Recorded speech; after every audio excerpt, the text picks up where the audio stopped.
Welcome to the Great American Crawl. We are in the Hatfields and McCoys trail system in Logan, West Virginia, and we ran bear wallow this weekend.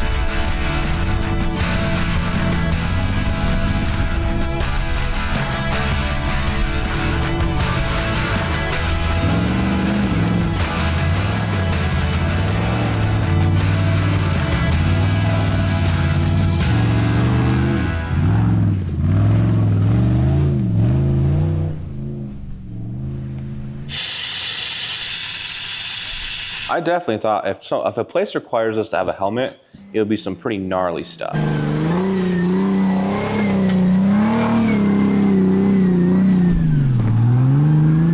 Right, so I heard mixed things. So I heard that, that's kind of what I was thinking as well. Like, it's going to be legit stuff. But then I also heard a couple people say, like, the greens and blues are like dirt roads. Like, okay, well, if the greens and blues are dirt roads, then the reds and blacks must be like moderate stuff compared to what we normally do.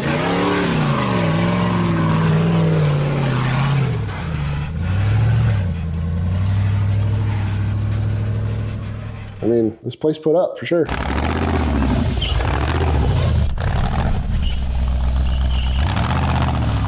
One really huge help we had for the entire weekend was Eric Beck with Beck Fab. He runs kind of like a local fab shop here. Super cool guy, super helpful guy. He helped us with some of our trail runners and was also our trail guide for the entire weekend too. I was thinking, man, we got to wear helmets and we're following Beck. I thought we were just all going to break. I thought we were all just going to walk home.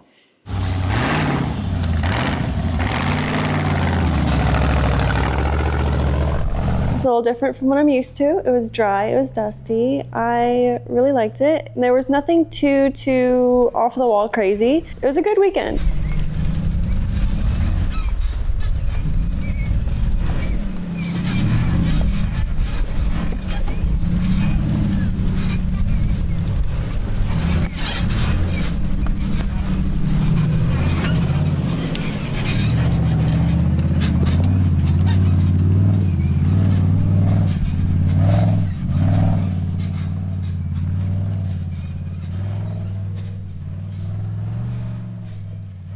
So when we first turned out of the parking lot, there was the main entrance hill. It kind of whoops up and down, but then there's a small little rock section off to the left.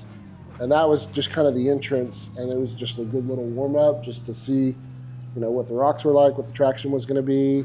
It wasn't a difficult climb by any means, but you could tell there was a lot of traction.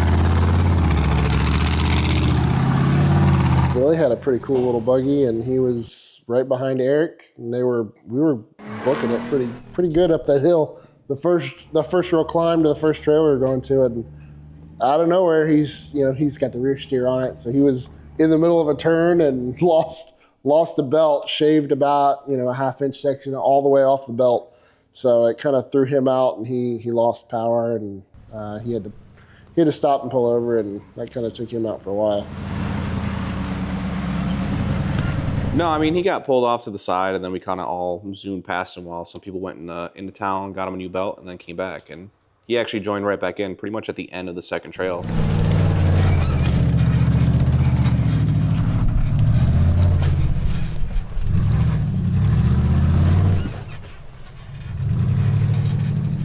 Yeah, so when we pulled up to the second trail, it was just me behind Eric because I was right behind him, and he pulled off to the side to let all of us go in case somebody had a problem, so he could get to him easy. There was a couple bigger climbs at the bottom of the hill that he wanted to stay back and spot on.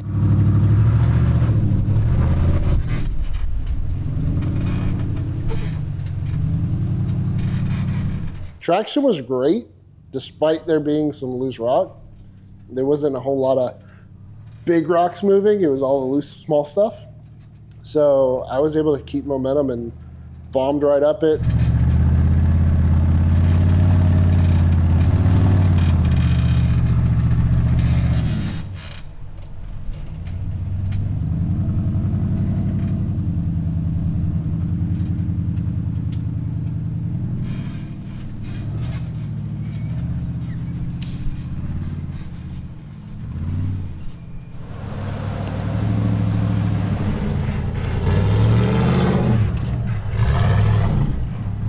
I was excited to get mine out. You know, we just swapped all the fuel system over in mine. We've been battling fuel issues that was causing the thing to cut out at wide open throttle. So this was the first time that I've had mine out that like I put my foot to the floor and it like things happen.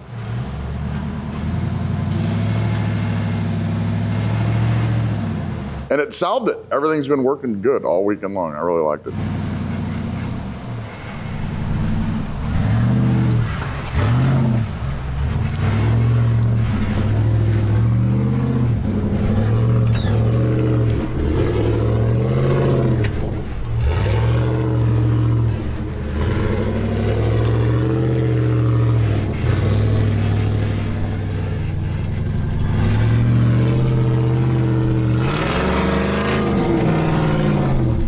There's also some sections of like loose rock, loose silt and dirt and all that stuff, and then you can easily make some big holes too on some of these obstacles just sitting there playing on it. So you kind of have to feel it out between like what you skinny pedal and do that good old East Coast wheeling style, or what you can actually crawl.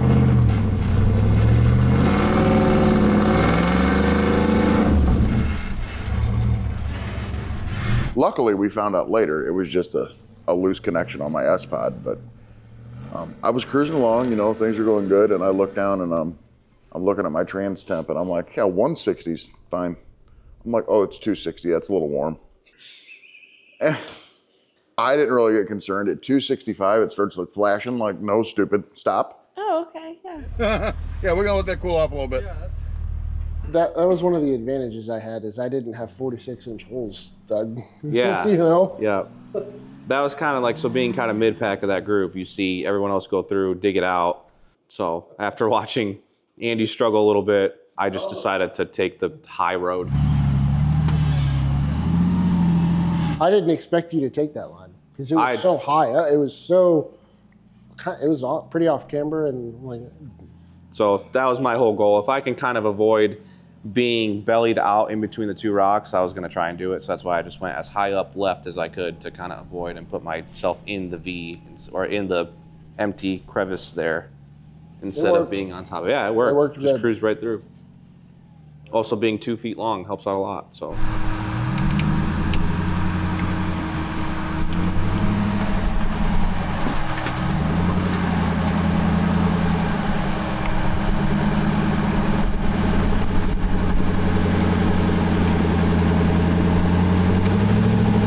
Yeah, he got lined up and he had his front tires up on top of, you know, where he needed to be. He was on the right line. Just needed to hit it a little harder, but he had some transmission problems that kept popping out of gear, and it ended up being a computer problem. Like, I think with his ABS. It was just safetying itself out pretty much. Yeah, I mean, you know, his computer told him he didn't need to follow us. Transmission.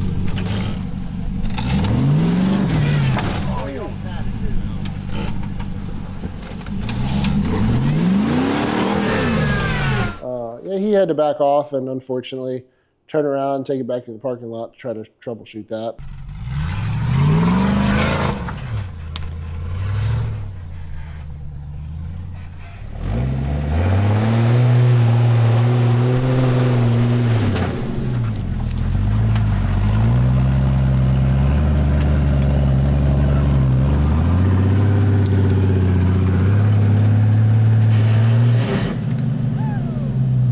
I thought mine was doing real good. We had a little hiccup at Windrock last time we were out with some sensors, but I don't think mine gave me any hiccups this trip. Good old Cherokees.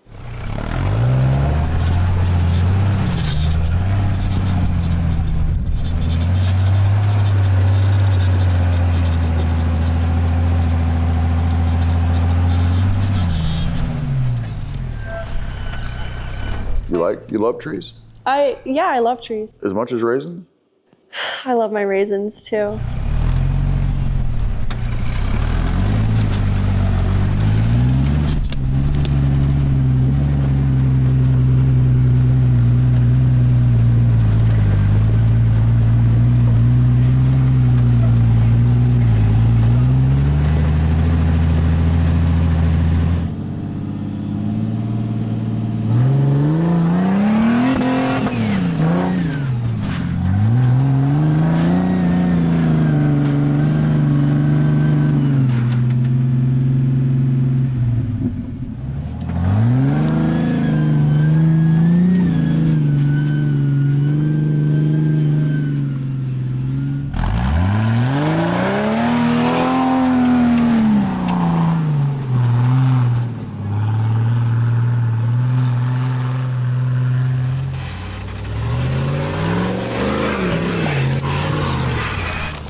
was just super loose, sand, a little bit of gravel, and I think at the end of my whole digging, my full hydro skid was on the ground with my 40s. Good times. Good I times. dug myself into a nice little hole.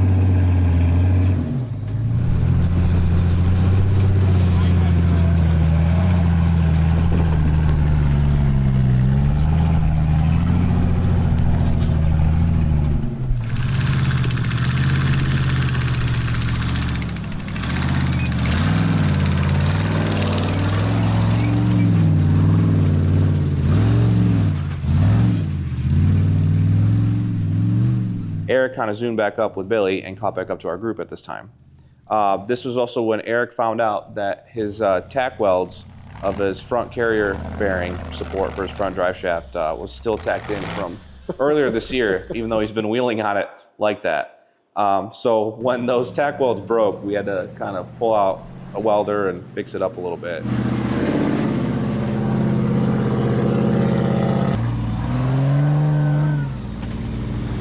There wasn't too much excitement on the rest of the trail, just a couple of switchbacks. And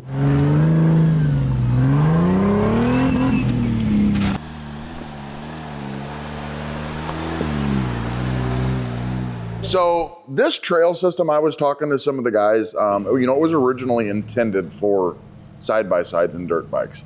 I mean, my Jeep is just stupid big no matter where it goes. And there were definitely points where you hit those switchbacks.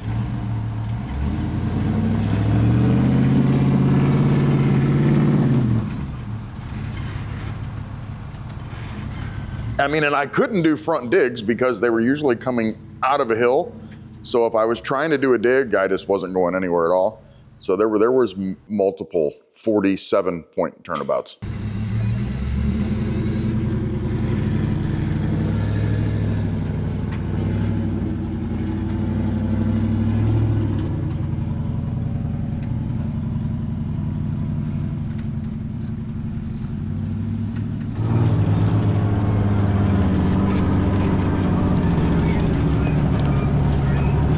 the next trail we hit wasn't anything terrible. I wouldn't say it was a step up, but it was definitely a lot longer. Like, all the rock felt stable. There was good traction. It was just a fun climb. There wasn't much to it.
There was a couple rigs that were held up at the back, and they radioed up to us on the ruggeds, and they said, "Hey, we've got a ball joint problem at the back," which that sounds like a significant problem. So a couple of us walked down. Sure enough, Nate was riding with us, and he had both ball joints pop out after he broke an axle shaft. That guy had like an O'Reilly store in the bed of that thing. And come on, he had like a jack and 3 jack stands and like every tool known to mankind. Just happened to have a ball joint press with him. I'm like, who wheels with a ball joint press? He's a really nice guy. Yeah. He rode with us at S'more too. Like, I think I'm pretty prepared most of the time. Maybe mildly prepared.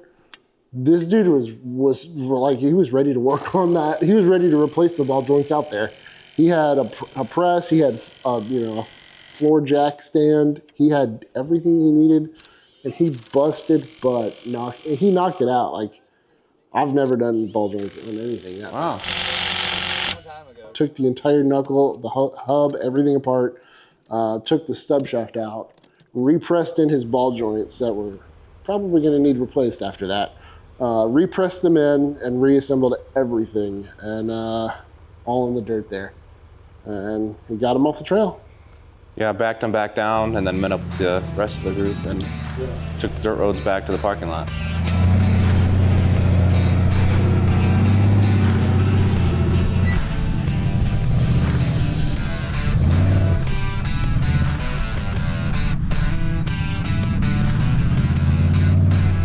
You know, my expectations coming to West Virginia, I had to base everything off of Good Evening Ranch. It's the only other place I've ever wheeled here. So I was thinking terrain-wise, traction-wise, it was going to be similar, and I think in a lot of ways it is. So, have you been to Good Evening yet? Not yet, no. It's on my bucket list.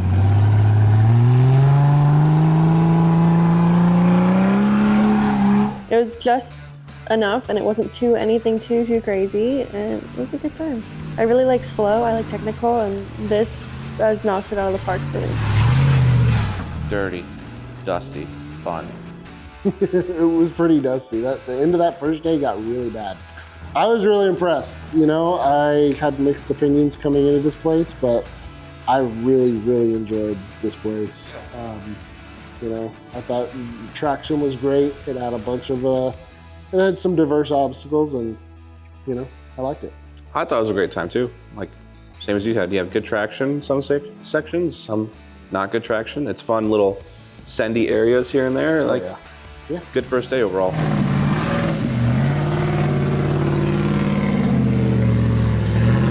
Keep an eye on the Great American Crawl website. It'll have all the updates with everything upcoming, and you can check out stuff from previous years as well. Be on the lookout for the 2025 schedule.